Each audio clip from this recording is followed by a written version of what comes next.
नमस्कार. आतापर्यंत आपण पूर्व आणि दक्षिण दरवाजामध्ये जेवढे दरवाजे येतात त्या दरवाज्यांबद्दलची माहिती पाहिली. पूर्वेचे 8 दरवाजे, दक्षिणेचे 8 दरवाजे, कोणत्या पादामधील दरवाजा कोणत्या प्रकारचा परिणाम देतो याबद्दलची सविस्तर माहिती आपण बघितली. आता यानंतर पाहणार आहोत पश्चिम दिशेचे 8 दरवाजे. पश्चिम दिशेच्या पहिल्या दरवाजापासून पश्चिम दिशेच्या 8व्या दरवाजापर्यंत प्रत्येक दरवाजा हा कोणत्या प्रकारचा परिणाम त्या परिवाराला देत असतो याबद्दलची माहिती आपण आता पाहूया. पश्चिम दिशेचा पहिला दरवाजा त्याला W1चा दरवाजा म्हणतात.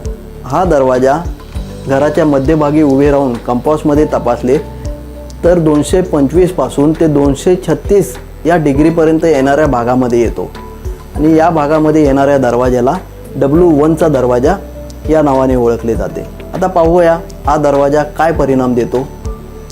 पाहूयात आपण. या पदामधील दरवाजा वास्तूच्या बाहेरील वातावरणातून अशा ऊर्जेला आकर्षित करतो जिच्या प्रभावामुळे लोकांचे जीवन आणि संपत्तीसुद्धा कमी होते. त्यांच्या जीवनातील स्थिरतेमध्ये अडथळा निर्माण होतो आणि नातेसंबंधावरही त्याचा विपरीत परिणाम होतच असतो.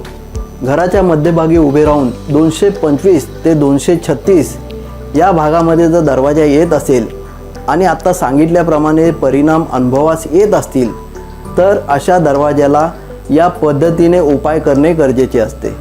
धन्यवाद.